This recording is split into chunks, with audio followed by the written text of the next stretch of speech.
Welcome, ladies and gentlemen, to another edition of Brownsville Matters. I'm your host, Dr. W.F. Strong, and we have with us this morning Giana Hesterberg, who is a local author and a graduate student at the University of Texas, Rio Grande Valley. I guess a private professor of music, right? Piano. So, Hello, good morning. Good morning. I'm so happy Glad to be to have you here. Thank you for having me. So occasionally I do still give piano lessons. I've taught piano lessons for several years. Since, as you mentioned, I'm a full-time graduate student. Typically, the last couple of years I've done it in the summer when children are out of school. And what are you working on in terms of your graduate degree? What is your program? So I'm pursuing a master's degree in clinical mental health counseling. And UTRGV. Oh, I can use you. Yeah. My wife says I'm kind of crazy. I think we all have a little bit of craziness in us. But I really enjoy the program. It's very reputable. It's challenged me. It's encouraged me. I know I'm exactly where I need to be. I didn't get my undergrad degree here at UTRGV, so I didn't know anything about it. Of course, it was UT Brownsville then when I got my undergraduate degree long ago, and I've been very impressed. You went to school in Iowa? I did. How did that come about? Yes. Are you from here? I am. Oh, you're from here, okay. So born and raised here in Brownsville, left when I was 18, vowing to never, ever return. This happens. It does, often. And my junior year of high school, I had gone to a National Hispanic Institute college fair at Rice University with some classmates. And their goal was to get us to practice applying for college, doing interviews, things of this nature. And on the last day, there was an actual college fair. And so there were colleges there from all over the United States. And I don't remember which university I was interested in. I applied to about 8 of them. But this Central College in Iowa had a very short line. And the university I was interested in had a very long line. So I thought, let me go talk to these Central people, whoever they are, while I wait for this other line to get shorter. As it turns out, the recruiter for Central College was from the Valley, Andrea Castillo. She was from Roma, Texas. How interesting. Yes, and so I asked her, what are you doing in Iowa? And she said, well, they gave me great scholarships. It's a small liberal arts college. That appealed to me because I had wanted to go to a small school where my professors would know me by name. I didn't want to be lost in a sea of students. And then she said, we have a very strong study abroad program. About 90% of our students study abroad at some point or another. Well, that's kind of shocking in the middle of America that you have a program that would be centered around study abroad efforts. Yes, so there are about 8 different countries we had the choice of visiting. So I did end up going to Central. As she said, I got a good amount of scholarships, financial aid, and of course support from my family. And so that's how I ended up at Central. Where did you study abroad? In Spain. Oh, perfect. Andalusia. Andalusia, I love it. Yes. In Granada. In Granada. Oh, that's gorgeous. People who travel to Spain always talk about Barcelona and this and that, and I tell them, go to the south. Go to Andalusia. I love it. A large part of my heart is still there. Yeah, I was there in Sevilla some years ago, and I was at the Catedral, where Columbus. I visited, where Columbus is buried, and I was talking to an old guide there, and he said to me, he found out it's from Brownsville, and he said, your river there in Brownsville, the Rio Bravo, he said, that's really named for our river here, the Guadalquivir. And I said, wait a minute, Guadalquivir, Rio Bravo, how is that? And he said, well, Guadalquivir in Arabic means brave river. Yes. He said, and the vaqueros who settled in northern Mexico, they thought that river looked like their river, so they named it after that. I don't know whether it's true or not, but it's a good story. How fascinating. And that's my requirement of a story. It just must be interesting. Yes. Some of them are true. Some of them are true. So how did you first learn to love piano? Great question. I started taking piano lessons when I was 6 years old. My cousin Anna, who's also from Brownsville, was my first piano teacher. So I took lessons with her for about a year, and we had a little recital at my house. Grandparents, cousins were invited, and I loved it. With pan dulce and everything? Of course, snacks galore. And then after that, I had a different teacher, Mrs. McAllister. And when I was 8, I started with Mrs. Dunn, who was the wife of a very prominent former band director, Mr. Dunn, who spent at least 20 years here in Brownsville at Lopez High School when it was a fine arts program. And she was my piano teacher for the next, I want to say, 10 years. So I fell in love with it. I fell in love with music and the instrument. Do you still play just for you? Sometimes. I sometimes do, yes. It's still cathartic, therapeutic. So I find if I'm stressing, not feeling the best, we have a piano in our home, and I go and sit there and play. It's a very, it's kind of like meditation. It is. You just kind of go into another zone. I say this because I play the piano myself very badly, but I don't play for other people. I just play for me. Yeah, that's okay. But I like that my daughter, who is 8, is taking piano. And she plays on the same piano that I played on when I was her age. So that's kind of fun to see that legacy on the same instrument, so to speak. And just now, she started when she was 6 taking piano, and just this year she's kind of blossomed where she's, in my mind, playing music. Yes. You know, it's beginning to filter through her, and she's not playing notes, she's playing music. Yes, that's a great age. I also have an 8-year-old daughter, and they start coming into their own and really honing in on what they like, what their interests are, and at least for now. Well, they say that people who are musical also are writers, or there's a connection between musicians and writing, because language has a musical quality to it. I had never heard that, but yes. Do you see this connection in you? Yes. And your writing? You know, I had honestly never made that connection or heard that. I'm so glad you shared it with me, and it is absolutely true of me. I think many who read my writing say it's very poetic, and even my short story prose, that it has a certain rhythm to it. So it could very well be that foundation that I received all those years ago in music, for sure. Certainly true for me. Whenever I'm writing, I generally first construct it in my mind in an oral sense, and I talk it out. I do it out loud because I wanted to have this, it's storytelling, so I wanted to have an oral flow. Yes.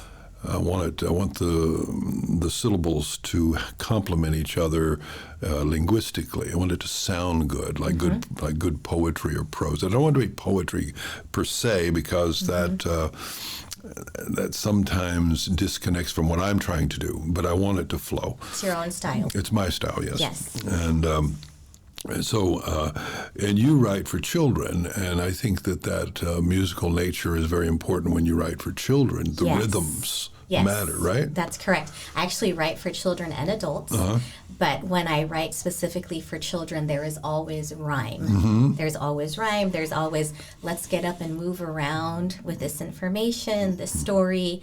We're not just sitting and listening to someone read to us, so there is value in that too. Your first book was Stories by the Seashore. Sorry, I love that title. Yes, thank you so much. Did you write it at South Padre? So I wrote it, as I say in my book, at a location near the beach. Near the beach. So parts of it were written on South Padre Island, which is my favorite spot in the whole wide world. And so, but what made you want to do that book, and why for children? And this is your first published work? This is my first published work, and it's for, I'd say, young adults and adults. And one Christmas, as I was sitting in church, they called for submissions for a Christmas booklet they were going to be putting together, sort of devotional. And I thought, well, I could write a few things and submit them, see if they decide to include them. So I sat down and just felt really inspired and wrote 4 to 5 stories just in one sitting and submitted them, and they chose 2 of them, and they published this little Christmas anthology, and it was lovely. Then January rolled around, and I felt compelled to continue writing these short stories. So I did. I just kept writing and writing and writing. So it's a collection of 40 short stories over the course of my life is what it ended up being. Are they autobiographical? They are. Mm-hmm. They are. Mm-hmm. Well, tell me one. Tell you one. I'll tell you my favorite one. Okay, tell me. And this was actually published in Woman's World magazine. It's my claim to fame. That's great. So before I moved away from Iowa, it was about 2006. I had a roommate. We lived in the capital, Des Moines, and she worked at a coffee shop in Ames, Iowa, about 45 minutes away. And she called me at work one day. I was working at a nonprofit organization at the time. And she said, hey, there's this really old upright piano that's sitting at the back of our coffee shop.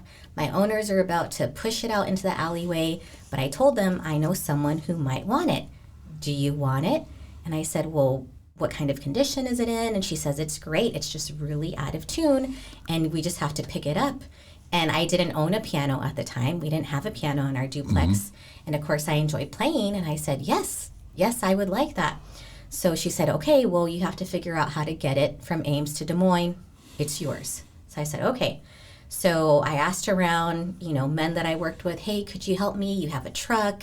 Our gente are everywhere. So I asked our gente, can you help me get this piano? Yes, sure, we'll help you.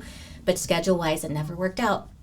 So I'm leading a summer program, and I get a call. And this was back when we had those flip phones. Remember those? So I answer my flip phone, and it's my roommate, Steph. She says, hey, I just wanted to let you know my parents and I, a coach and a teacher, are driving from Ames with my dad's truck and the piano in tow. So we need you to pray because we don't know if this is going to fit, but we're going to try to get it into the duplex. And I said, okay, sure thing. Got off the phone with her, and I'm completely humbled that they are bringing this piano so I can have it. And this is Iowa. Yeah. These are Iowans. This is why I fell in love with the Midwest. Salt of the earth people. Definitely salt of the earth people.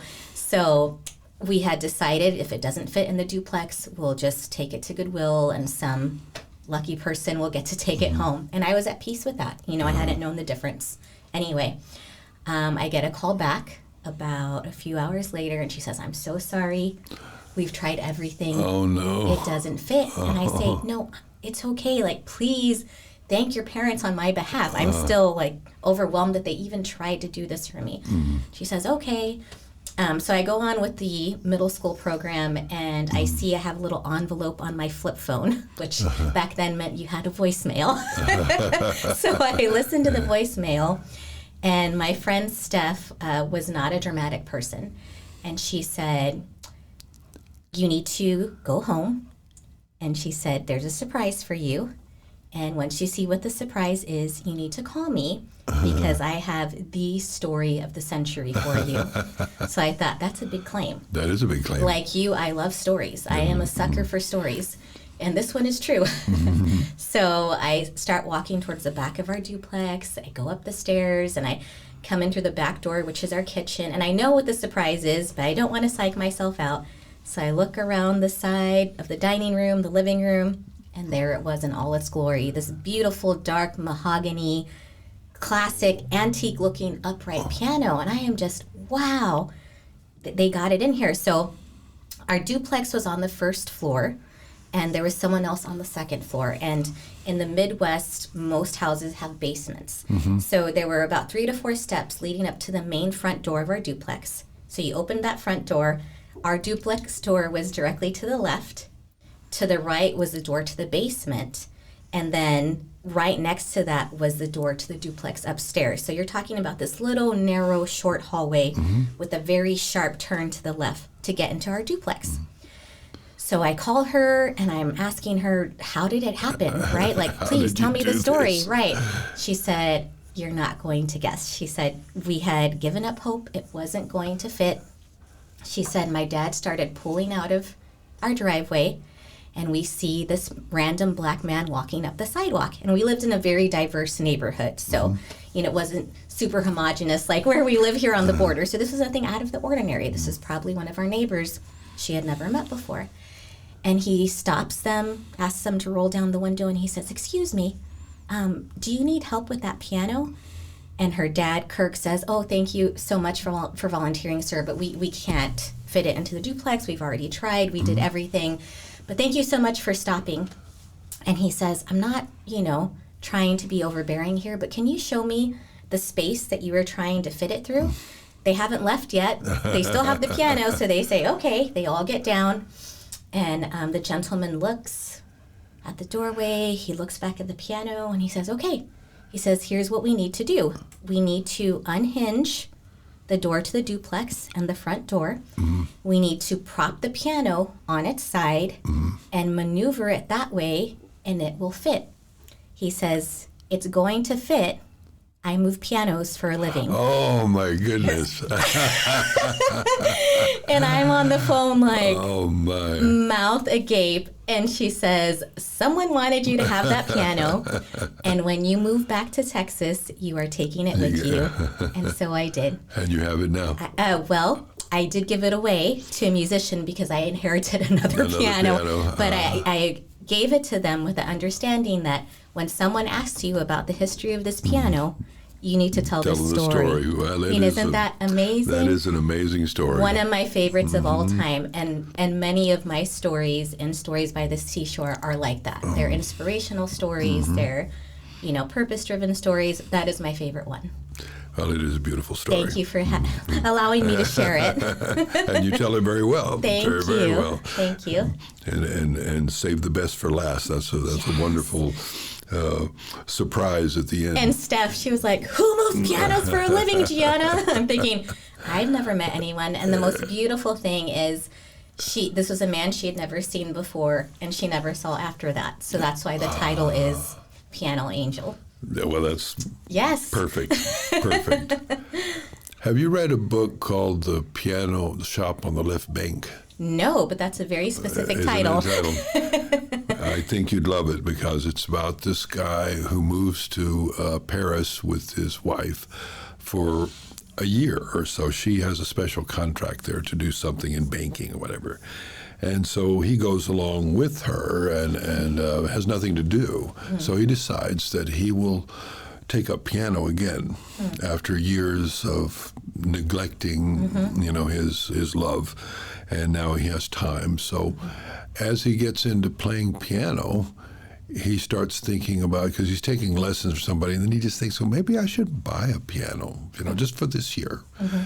And he's got room in his flat and all of this. And so he begins going to this piano shop where the guy fixes antique pianos.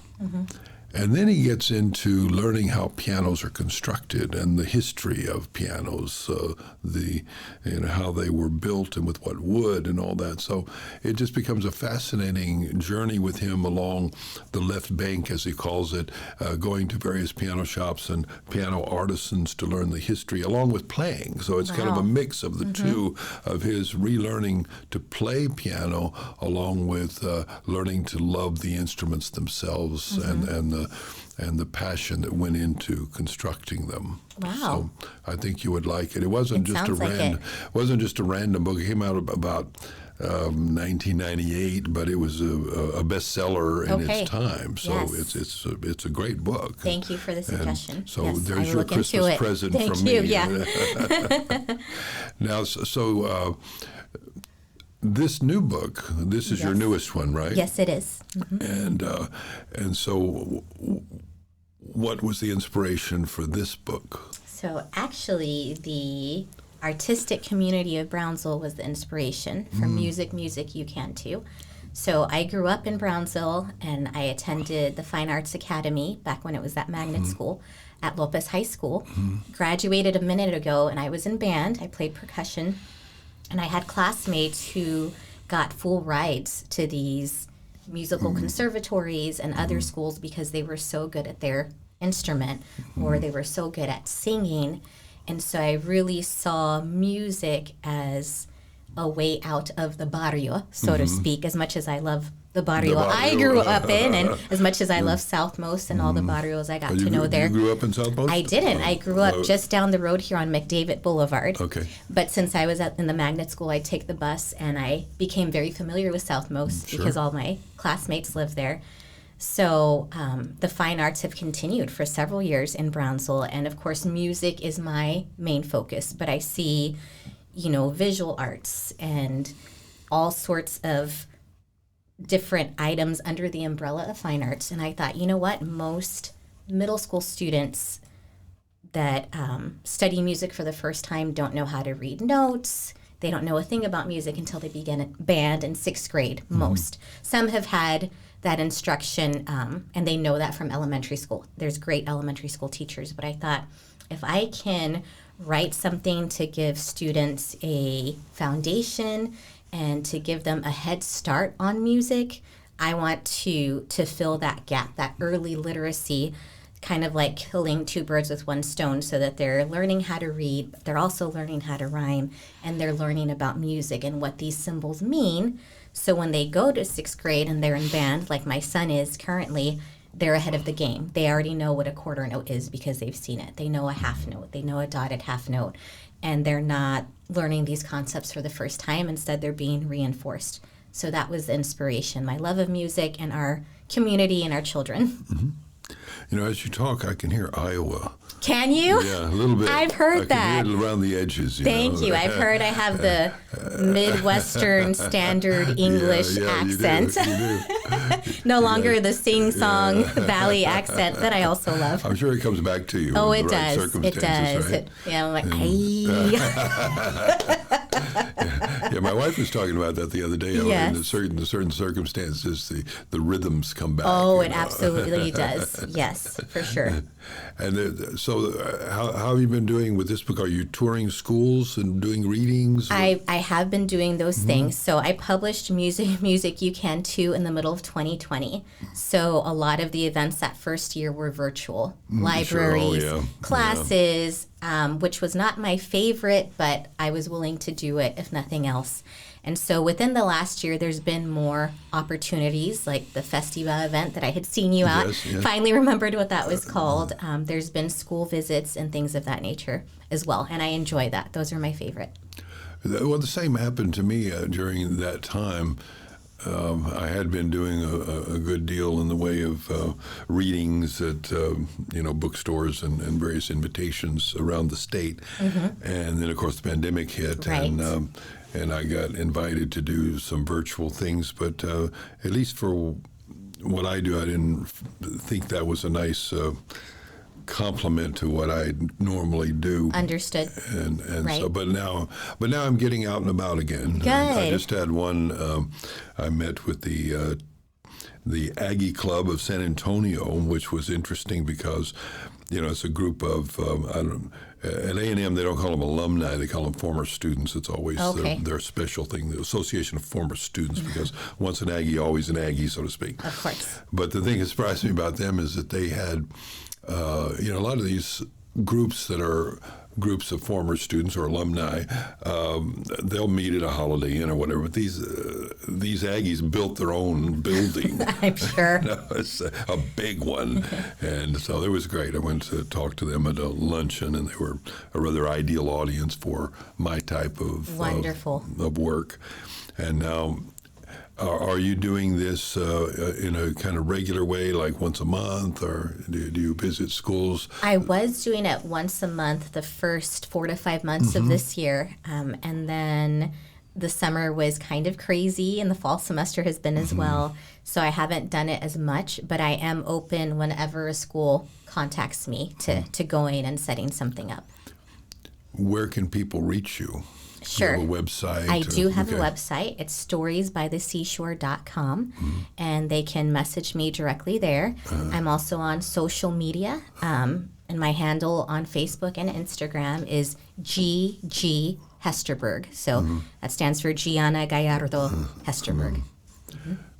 I suppose you married into Hesterberg. You mean I don't look German? Well, it happens.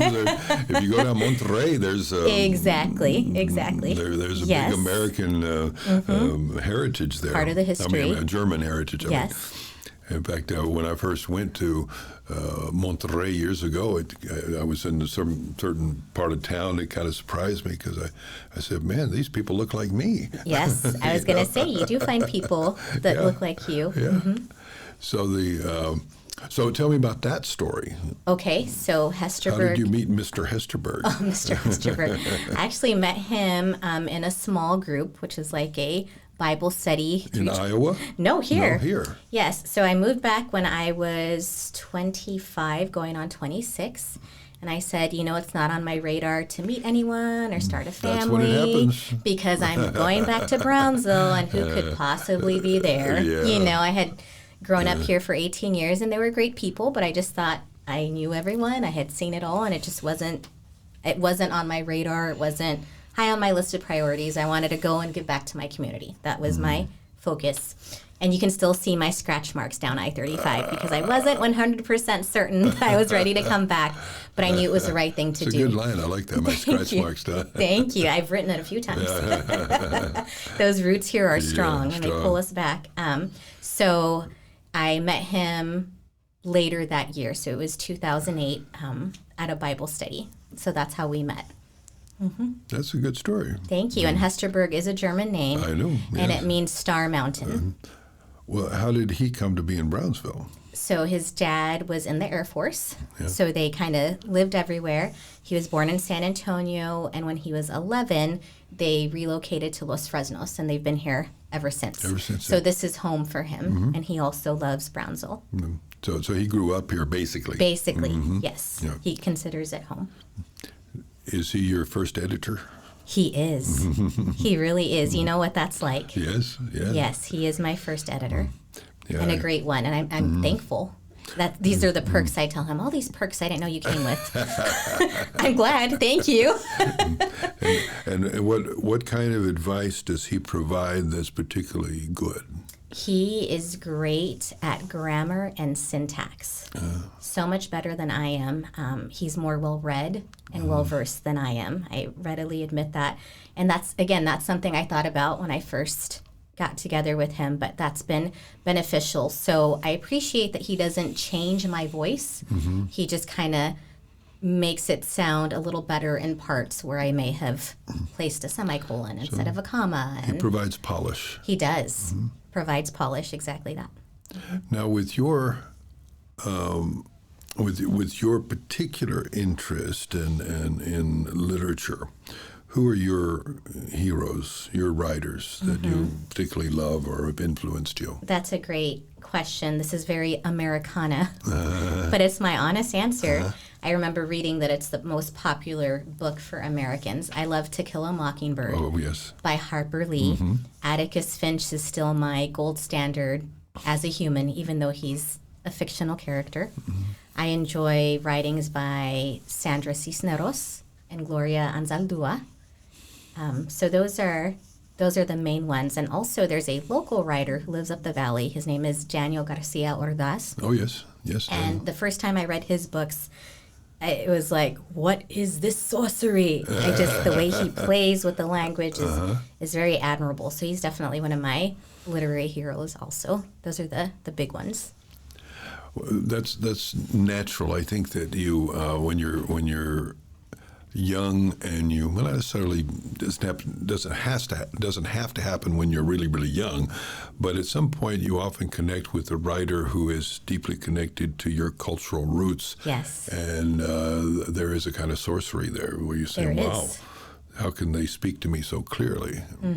I had that experience with McMurtry because he was a writer that I came across by accident when I was a senior in high school. And I was reading his collection of essays called In a Narrow Grave. And it was essentially about his relatives and people that he had known on the ranches and things. And so I had that experience that you had where I said, for one thing, I thought that literature was always about things that were long ago and far away. It couldn't be about us. Right. And so whenever I was connected with his work, and his people were my people, and his uncles were my uncles, and I said, Exactly. "Is that legal? Can you write about that? Is that okay?" Can I adopt them? Yeah. so I realized you could write about your people.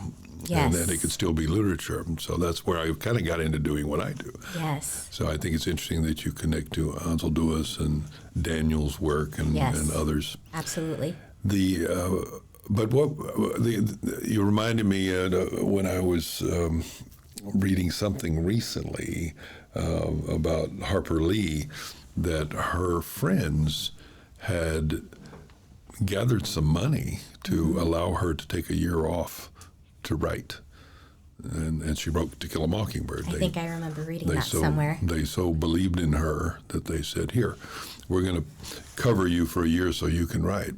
Thank you, friends. And nobody's ever offered that to me, Nor me, not yet. We still have time. We still have time. Just putting that out there in case anyone's listening wants to give us a year off. And then, but then her book was so successful that she had every year to what was the deal? She had to put away a lot of the royalties to pay the tax on the income that the book would provide. Got it. Yeah. Things you don't think about, right? Yeah, it was just always so successful that she never had to work again in a traditional sense. And she had to put away about a third of her royalties to pay the tax on the income the book was providing. Wow. So that's quite something. Things you don't think about. I went to the University of North Texas, which was a great music school. Yes, it is, UNT. And you were reminding me when you talk about the music schools that when I was there once, I was walking through the dorm, and I heard this incredible music, and I said to myself, well, I need to get one of those stereos. That thing is awesome. And then I walked on, a little while through the dorm. The door was open, and they were playing live. There were some guys in there just jamming, Wow.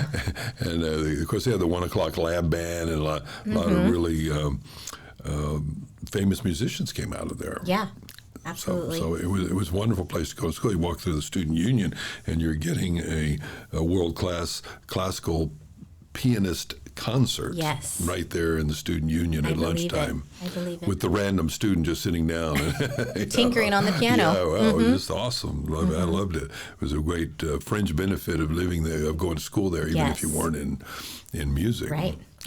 And I guess, at least at the time, I had heard that it was like Juilliard of the South or something like that. Amazing, yeah.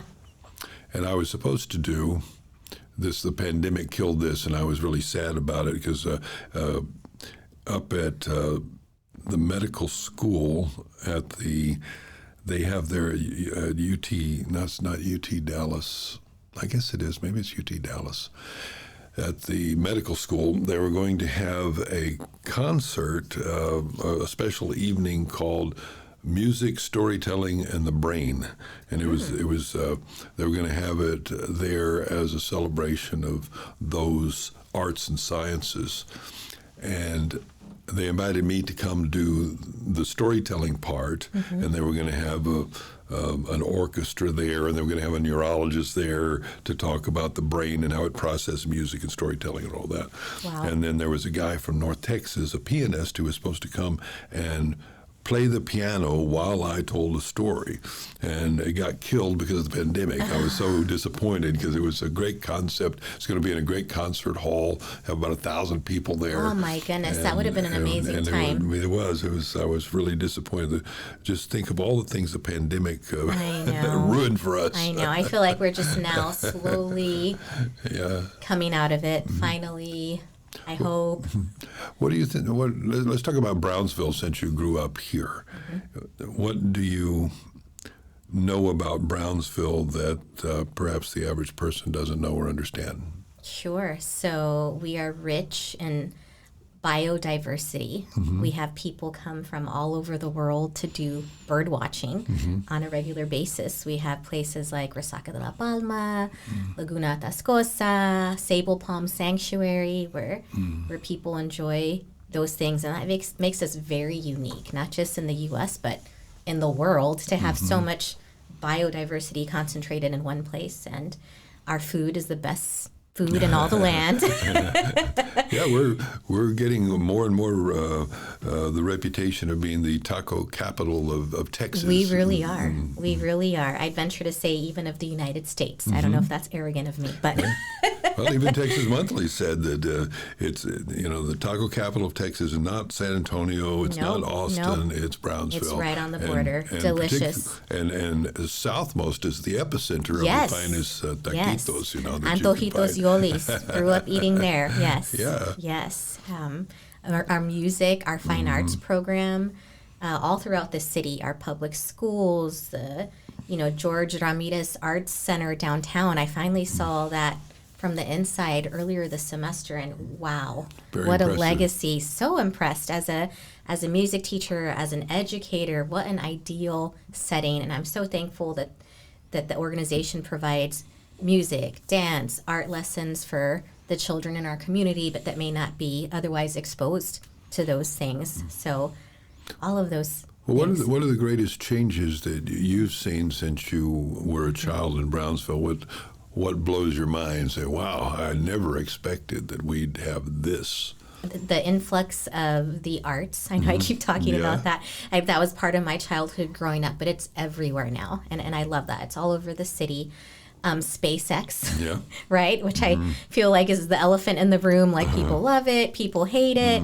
But I would have never imagined seeing rockets on the way to Boca Chica Beach as a child. Like that this was it for me. I'm kind of geeking out right now because I'm sitting atop the original Boca Chica Tower and I grew up down the street. So for me, this was our quote skyscraper in Brownsville. More opportunities for people. I see a lot of mom and pop shops, a lot of small businesses. Growing up, we had downtown, and it was a lovely place. I remember visiting and jumping in piles of clothes at the secondhand store to keep cool on a hot summer's day.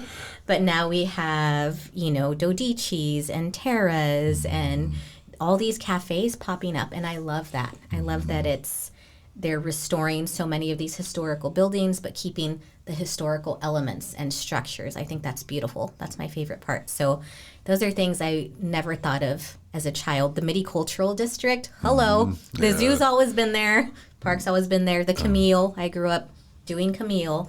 But now we have the farmer's market. Amazing. I think that was hard when I first moved back from Iowa, I was used to these huge farmer's markets. And we didn't have them right away when I first moved back in 2007. And now to see where it's at is so exciting. So exciting. And the trails, the trails are fantastic. I like to ride my bike. I walk with friends sometimes and my family. And I love seeing people in our community utilizing them. I mean, you can take the trails at this point all the way throughout the city. Yes, you can. Yes. So lots of great things that I just would have never thought of as a child. Yes, we've grown up a lot. We have. We've grown up a lot. We've all grown together. I saw recently this app that I'd never heard of before, but evidently, if you're a hunter, you'll know of this app. It's called OnX, and what it does is it'll provide you information, kind of like Google Earth for hunters, because it'll provide information to show you where the public lands are. Okay. And then it'll tell you if you can hunt there or not, or when you can hunt there, and what you can hunt, and what kind of license you need. But it's incredible the amount of data in this thing. And I got it because I wanted to see how much public land there is in this region. Sure. And it'll show wildlife preserves and all this sort of thing. But it's amazing. I looked at this app, and you look from Boca Chica, west to Roma, and there are lots and lots of pockets of public land that are wildlife refuges or state parks. Laguna Atascosa is huge, but one thing that people don't know, they think of Laguna Atascosa as being inland, but it owns a lot of the island. I mean, a lot. That makes sense because you can see the island from Laguna. Well, what happened to Laguna is that a lot of the people who own land out at the island that's not developable were being taxed on it, and they just said, well, let me just give it to somebody so I don't have to pay the tax on this stuff. And so they have acquired an enormous amount of land on the island proper. Wow. And then you have there are little pockets as United States of America. I mean, they're probably like 60 acres there in mid-island. And then you have, if you go north of the Port Mansfield Cut, you have, of course, the National Seashore. But my point is that adding on to what you were saying, there's lots and lots of opportunity for hiking and exploration on these public lands that people don't know about. I know, and I love it. I mean, not in the summertime, but this time of year is ideal. Yeah, this time of year is ideal. This is the time to get out and explore. Absolutely. And do your biking and hiking. And, you know, they used to say, when I lived in Oregon years ago, they said you can't let the rain stop you. No. And it's the same here. You know, you can't let a little cold weather be a negative. You need to use it as the positive and say, this is my chance to get out and hike long distance with some soup. Yes. I think we're still working on that as a people, you know, one thing at a time, though. You have some good caldo, you know, in the thermos. Yes, some pozole. It's December. Oh, wow. I didn't see the Clint Eastwood photo up there. When did you put that up there? Very cool. Go ahead, make my day. It's made my day to see that there, yes. I know what you're saying. Do you feel lucky? Well, thank you so much for coming in. Thank you for having me. Enjoyed having you. You're a wonderful conversationalist. Thank you. Am I on my way to being you when I grow up, Dr. Strong? Just have to get a little taller. I can buy big shoes. No, but otherwise, yeah, absolutely. You're there. Thank you so much. Thanks for watching this BSPA video. Go ahead and hit like and subscribe if you like what you see. And if you really like what you see, go ahead and go to our website, brosoperformingarts.org, and smash the donate button. And then we'll really like you too.